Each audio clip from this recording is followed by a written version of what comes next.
Et je vous le disais à l'entame de cette émission que c'est avec un réel optimisme qu'on aborde cette émission. C'est la vérité, puisque le théâtre, aujourd'hui, nous sommes sûrs que le théâtre est en train de revenir dans les habitudes des Ivoiriens. Le théâtre a certainement besoin d'avoir un canal d'expression, raison pour laquelle nous avons décidé d'appeler ce grand acteur, cet acteur émérite, celui qui est prêt à tout, qui a donné sa poitrine pour que le théâtre survive et subsiste.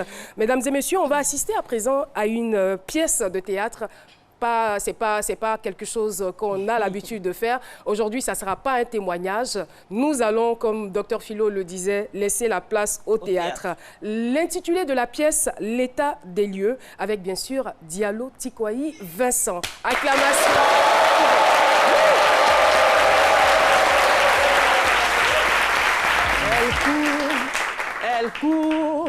Elle court, la maladie d'amour dans le cœur des enfants de 7 à 77 ans.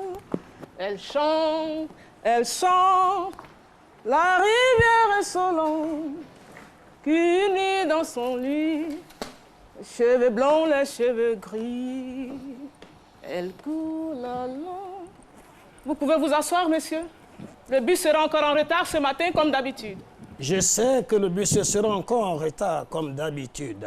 Vous aussi, vous savez que le bus sera encore en retard. Rien n'est à l'heure dans ce pays. Et ça n'étonne plus personne, vous savez, le bus en retard. C'est bien dans l'ordre des choses. C'est dans la nouvelle logique de ce qui se passe désormais dans ce pays.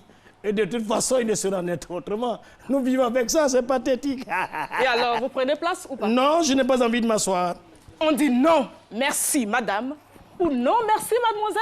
Et on ajoute, je n'ai pas envie de m'asseoir. Oh. Je n'ai pas bien saisi ce que vous venez de dire. Il n'a pas bien saisi ce que je viens de lui dire. C'est exact. C'est clair que ça manque visiblement d'éducation, ce que je vois. Madame, dites-moi si c'est bien à moi que vous parlez là. Parbleu. Ai-je vraiment besoin de le crier à la face du monde pour que vous sachiez que c'est bien à vous que je m'adresse? Nous ne sommes que deux à attendre le bus à cet arrêt que je sache. Je suis un peu perdu. Dites-moi ce que vous me reprochez. Oh, putain! C'est maintenant à moi de lui expliquer la faute qu'il a de toute évidence commise sur ma personne. Vous cherchez à savoir ce que je vous reproche. Ah oui, c'est important pour moi de savoir ce que vous me reprochez, madame. Je tombe des nues. Je croyais que ça manquait uniquement et de toute évidence d'éducation, mais je me rends bien compte en plus à présent que ça souffre d'un grave trouble de mémoire. Ça n'a visiblement pas de mémoire, c'est extrêmement grave. Madame, est-ce que je peux savoir pourquoi vous en avez tant après moi? Alors cela me pousse à vous demander, qu'est-ce que vous me voulez? Moi? Oui. Vouloir quelque chose de vous? Oui. Oh, voilà bien des manières de me parler. Mais il ne manque pas de culot, lui. Vous ne trouvez pas que c'est un peu prétentieux de tenir de tels discours à une femme comme moi? Ah, vous me trouvez prétentieux? Évidemment. Ah, donc pour vous, je suis un prétentieux? Absolument. Je suis de plus en plus perdu. Ben, naturellement. Moi, prétentieux? Je confirme que vous êtes prétentieux. Et sachez, monsieur le prétentieux, que je suis loin de me tromper en l'affirmant. Mais j'ai là encore de plus en plus de mal à vous suivre. Non, madame, je ne suis pas prétentieux. Je confirme à votre nez que vous êtes prétentieux. Ah oui? Et je vais vous donner les raisons qui me poussent à le dénoncer à la face du monde. J'attends d'apprécier ces raisons. Oh, monsieur. Oui. Faites croire au monde entier, alors que c'est la toute première fois que nous nous rencontrons, que je veille quelque chose de vous. Oui. Pour vous avoir demandé simplement de vous asseoir, est à mon avis prétentieux. Madame, je ne trouve absolument pas de mal à demander à une personne qui se plaît visiblement à faire l'esprit ce que cette personne veut de moi. Et cela ne serait pousser votre personne à traiter ma personne de prétentieux. Non, je veux que vous me disiez clairement ce que vous me reprochez, madame. Et vous attendez certainement de moi une réponse. Eh bien, évidemment que j'attends de vous une réponse. Et vous y tenez à ce que je vois? J'y tiens absolument. Avec votre dernière énergie. Avec ma plus grande détermination. En vérité? En vérité. Alors voici la réponse que vous attendez de moi. D'apprécier cette réponse. Rien. Rien? J'ai dit rien. Vraiment? Vraiment. Vraiment rien? Vraiment, je n'attends absolument rien de vous, monsieur. Vous n'attendez rien de moi? Rien. Tant mieux. Tant mieux? Eh bien, c'est tant mieux. Comment ça, c'est tant mieux? Mais c'est tant mieux que vous n'attendiez finalement rien de moi. Et me voilà complètement déchargé d'un bien lourd fardeau. Et c'est tout ce que vous trouvez à dire? Et c'est tout ce que je trouve à dire, madame. Et c'est là mon dernier mot. Votre dernier mot, dites-vous? C'est mon dernier mot, madame. Non, mais vous n'êtes pas sérieux, Oh, dites. si, je suis sérieux. Et je crois qu'il est vraiment temps de mettre un terme à ce débat stupide. Oui. Oh, il veut mettre fin au débat. Oui. Le bien à faire, madame, c'est de mettre un terme à ce débat. Oh, il cherche vainement à se débarrasser aussi facilement de ma personne. Vous m'avez compris, c'est mal madame. me connaître. Madame, le mieux à faire dans cette affaire, je le répète, c'est de mettre un terme à ce débat stupide. Oh, c'est excessivement intenable. Ce que ce mec a décidément tous les défauts du monde. C'est extrêmement grave. C'est que vous avez l'air d'exagérer les choses les plus simples du monde. Il est à présent à me faire des jugements de valeur. Je ne fais que constater, madame, et apprécier tout ce que je constate. Vous êtes un véritable dictateur, monsieur. Ah oui? Et c'est extrêmement grave pour un homme d'être dictateur dans ce monde si moderne. Vous trouvez à présent que je suis un dictateur? Oh, écoutez bien, monsieur. Oui. Je ne trouve pas que vous êtes dictateur. Oui. Ce qui pourrait faire penser que je ne suis pas si certaine de la qualification que je fais de votre Et personne. donc pour vous, je suis un véritable dictateur? Je confirme que vous êtes un misérable dictateur. Madame, est-ce que vous pesez suffisamment tout ce que vous sortez de votre bouche contre ma personne? Bien sûr que je pèse mes mots. Et je crois que moi, je n'en ai pas l'impression. Oh, putain, c'est fou ce que ce mec ne comprend rien à rien. Madame, qu'est-ce que j'ai fait au ciel pour me retrouver avec toutes les foudres sur ma tête? Oh, arrêtez de jouer les victimes. Parce que la seule victime ici ce matin, c'est bien moi. Ah oui? Vous prenez sur vous de mettre un terme à des échanges que j'ai initiés sans auparavant prendre la peine de demander l'avis de l'initiatrice.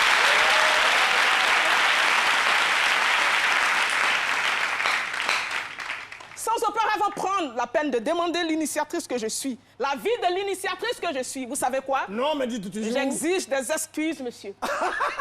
Elle est à présent à m'exiger des excuses. Oui, vous devez immédiatement me présenter des excuses. Est-ce que je refusais? Et si vous refusez? Oui. Oh, je suis loin de penser que vous refuseriez de me présenter des excuses. Oh, madame, vous avez parfaitement compris ce que je veux, moi. Et si je refusais?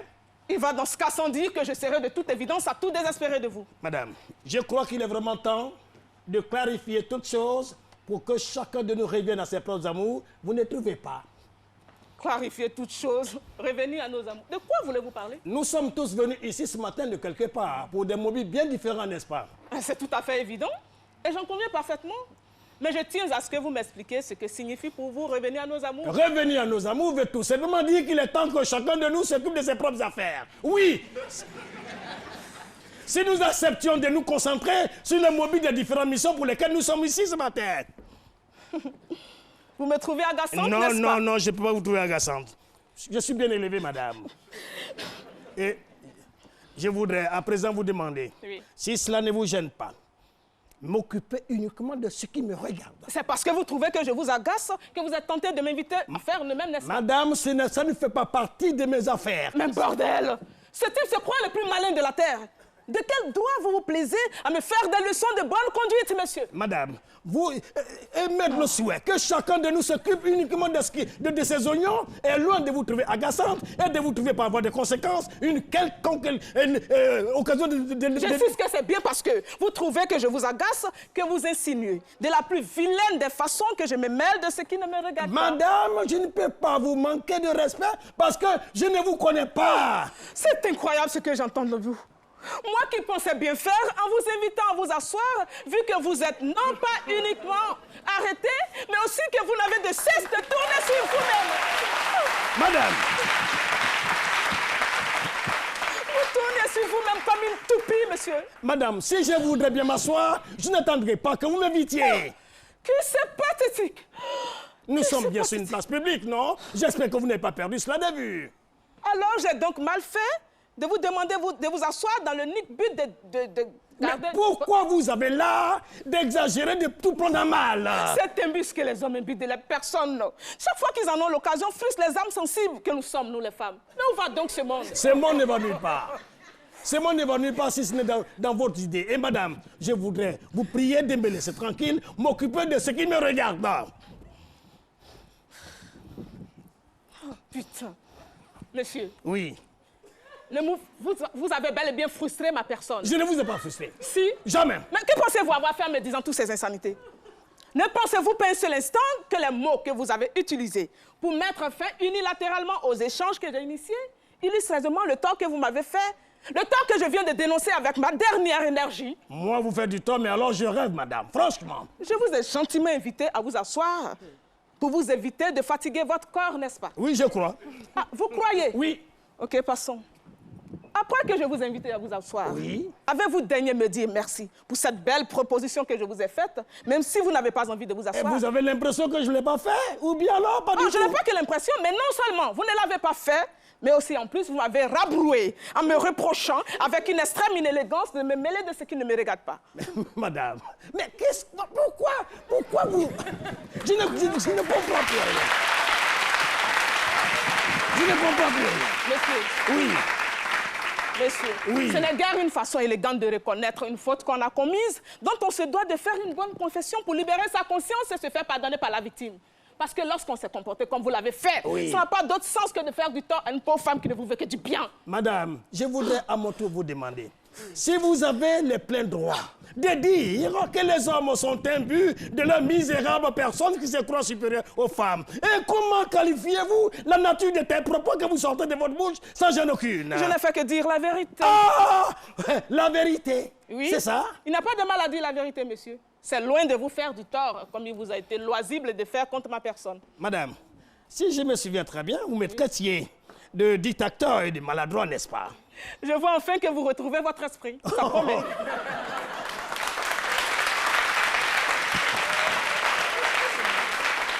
Je n'ai rien.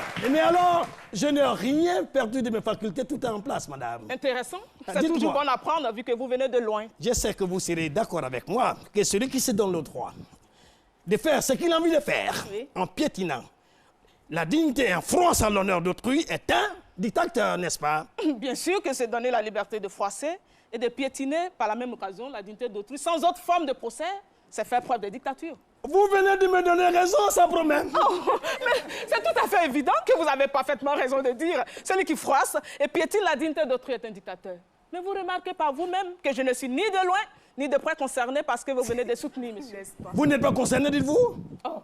Vous affirmiez à l'instant même en disant clairement, et je cite, oui. Celui qui froisse et piétine la dignité d'autrui est un dictateur. Oui, j'ai bien dit que celui qui froisse et piétine la dignité d'autrui est un dictateur, et alors? Votre phrase est édifiante de mon innocence, monsieur. Vous avez désigné...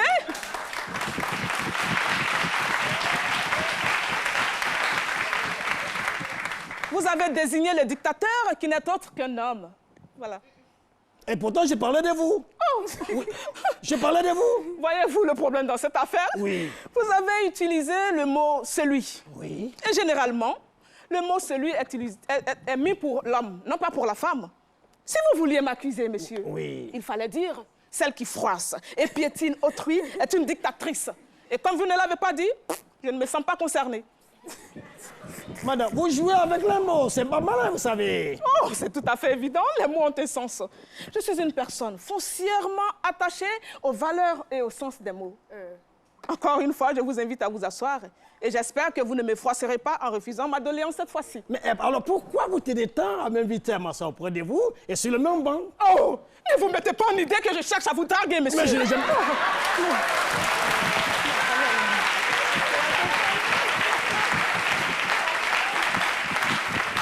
Je ne vous ai jamais dit cela, madame. Je ne vous ai jamais dit cela, madame. Je sais ce que vous mijotez et je suis sûre et certaine que vous ne m'avouerez jamais votre véritable intention. Non. Mais sachez que je sais ce que vous pensez dans votre petite tête. Je ne saute jamais sur les occasions. Ça ne fait pas partie de mes pratiques. Oh, vous êtes un véritable prédateur qui laisse sa proie se livrer entre ses mains.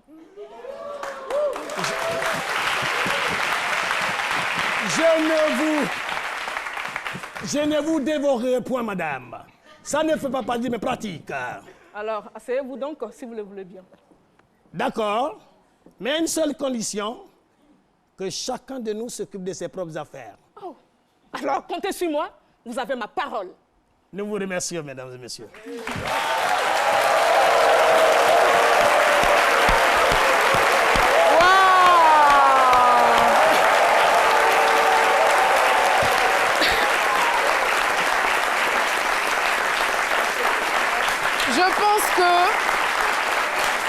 Je pense que ces applaudissements ne sont pas suffisants pour ce qu'on vient d'entendre et de voir. Encore un triomphe pour ce duo, mesdames et messieurs. Ah là là là là là là là là là. Bravo. Venez vous installer par ici. Diallo Tikwayi Vincent, acteur de théâtre. Il est le directeur fondateur de la troupe de théâtre Le Soleil de Cocody. Et cela fait 30 années que le fondateur de la troupe parcourt la planche à travers le monde pour présenter ce qu'il fait et ce qu'il sait faire de mieux. Ému, épaté, et je me demandais comment est-ce que vous avez réussi. C'est vrai, vous allez me dire, c'est votre métier. Mais mémoriser toutes ces pages, je ne dirais pas tout ce texte, mais ce sont des pages et des pages que nous avons parcourues avec vous, avec ce niveau de langue très soutenu. Tout à fait, franchement. La compréhension du texte était tellement limpide, malgré les mots que vous avez utilisés. Et je veux dire que vous nous avez fait vivre une scène à la gare de bus, à l'arrêt de bus, comme si vous étiez à plusieurs. À deux, vous avez fait plus d'une dizaine de minutes, environ 15 minutes. Franchement, j'ai envie de dire chapeau. Chapeau à vous, Diallo. Chapeau aussi à Lolo Reine, artiste comédienne. Je vous découvre, c'est vraiment dommage, je m'en voulais. J'ai vraiment aimé votre diction, j'ai aimé votre jeu et j'ai aimé aussi la moralité. Je me disais à quel point on pouvait être si susceptible dans la vie. Mais c'est clair. Non, mais c'est clair. C'est-à-dire que vous confirmez la règle et cette assertion qui dit que l'enfer, c'est les autres. Bien sûr. On ne se remet pas en cause. Elle vous a invité simplement à vous asseoir. Pourquoi elle insiste, je ne sais pas. Pourquoi Diallo Tikwayi Vincent refuse de s'asseoir? Mais est-ce que là, il y a discussion? Est-ce que là, il y a débat? Mais vous avez quand même créé le débat. Absolument. Le gars dit, il ne s'assoit pas. Non, madame. Moi, je veux comprendre. Vous voulez son bien. Voilà. Vous voulez éviter qu'il se fatigue. Le monsieur, il dit non, il n'a pas envie de s'asseoir. Moi, je suis une grande dame. Donc, on me dit comme ça que je n'ai pas envie de m'asseoir. Non, non, ça non. Mais vraiment, chapeau. Et lorsque je vous regardais, je m'en voulais. Je m'en voulais d'avoir rompu avec le théâtre. Franchement, parce que ça fait des années que je ne suis pas allée dans une salle de théâtre pour regarder, mais c'était vraiment un livre ouvert. Franchement, merci infiniment. Si vous avez d'autres mots à dire avant qu'on ne passe la parole aux sages et avant aussi qu'on leur pose quelques petites questions. Alors, Diallo Tikwayi Vincent. Oui. Le théâtre renaît de ses cendres. Je ne sais pas si c'est adapté, mais si ce ne l'est pas, dites-nous exactement à quel niveau est le théâtre en Côte d'Ivoire. Bon, quand je vois les images qui passent en ce moment et quand je vois le public que nous drainons à l'intérieur du pays, nous disons, nous sommes en contradiction avec ceux qui disent que le théâtre a disparu. Et quand nous jouons à l'intérieur du pays avec les moyens des bords, parce qu'on fait du porte-à-porte, on n'a pas des bureaux en bureau, on n'a pas les moyens de faire la promotion de nos spectacles, parce qu'on ne veut pas non plus sévrer les Ivoiriens de cette forme d'expression qui est vraiment extraordinaire et qui éveille les consciences. Et quand nous voyons ces gens-là pleurer dans la salle pour dire « Pourquoi on vous a abandonné? Pourquoi on a laissé le théâtre ivoirien par terre? Pourquoi on ne vous voit plus ?» Franchement. Nous n'avons que nos yeux pour pleurer. Et la seule machine qui nous aidait à l'époque, la seule machine qui faisait de nous des stars, elle a tourné le dos, mais je pense qu'il y a un moment, elle va revenir. Elle va revenir parce que c'est la télévision. C'est la télévision, c'est notre télévision. Et puis, nous n'avons pas le bénéfice d'avoir des espaces dans votre grille des programmes, d'avoir des pièces qui passent pour les Ivoiriens, pour apporter une contribution éducative à tout l'éveil de conscience de chacun de nous. Vous savez, je vais vous dire une chose. Quand je suis allé jouer à Touba, et vu la réticence du public? Non, pas du tout, du président du conseil régional. Sur le titre de la pièce, quand tu l'as vu, l'état des lieux dit « Monsieur Tikwayi, ici c'est pour insulter le gouvernement. Je ne finance pas. » Je lui ai dit « Monsieur, il y a un chef d'État qui s'appelle Houphouët-Boigny, qui à un moment donné, entouré de tous les experts du monde, a eu besoin d'un acteur qui s'appelle Léonard Grosguier. Et celui-là lui a permis de savoir ce qui se passe dans sa cité. Et aujourd'hui, c'est ça qui a fait que Beaucoup de choses ont évolué dans ce pays. Nous ne sommes pas contre le pouvoir. Nous suggérons des choses. C'est comme vous, par exemple. Monsieur Anguio vous confie une mission. Si elle n'est pas bien faite, le consommateur que je suis, je peux dire, madame, ce que Caro a fait, c'est pas bon. Mais pour l'instant, tout ce que vous faites, ça nous plaît, ça nous édifie. Merci. Donc, on peut applaudir pour ça quand même. Merci beaucoup. Alors, moi, je suis vraiment d'avis avec vous. Je suis d'accord parce que le théâtre a de nombreuses vertus. Déjà, quand on parle de l'affermissement de la mémoire, du point de vue de l'articulation et bien d'autres choses, de la morale aussi. Avec cette société qui part en déliquescence, je pense que le théâtre pourrait contribuer à remettre la pendule à l'heure. Mais en même temps, je voudrais savoir, vous qui êtes les acteurs principaux du théâtre stratégiquement, qu'est-ce que vous mettez en place pour que le théâtre revienne dans le cœur des Ivoiriens? Bon, nous sommes en train de créer le premier championnat de théâtre en Côte d'Ivoire. On a retenu 10 régions qui vont recevoir pendant 10 mois 10 spectacles. Ça veut dire que nous allons produire une centaine de pièces, de spectacles pour tous les Ivoiriens qui sont dans les 10 régions. Et là, à la fin de cela, nous allons donner l'occasion à tous ceux qui ont eu à participer d'avoir des prix. Nous avons rencontré le Premier ministre qui nous a assuré de son soutien. Nous sommes en pourparlers avec le ministère. On attend le retour, on a écrit au ministre. Au ministre, il n'a pas encore répondu. Nous pensons que réellement, pour que le théâtre revienne, vous savez, tout ce qui est en base de compétition passionne. Et quand on va intéresser les régions qui vont porter des troupes qui sont en compétition, la Côte d'Ivoire, ça va se retrouver tout de suite au niveau, avec son théâtre. Mais en même temps, je dis, moi, ce qui me plaît, ce que Mme Dachaga fait au niveau de l'humour, c'est vraiment extraordinaire. C'est beau. Nous avons découvert des talents. Quand je vois Philo ici, et que quand il est sur scène, il est transformé. C'est un grand acteur. Vous savez, quand on a aussi...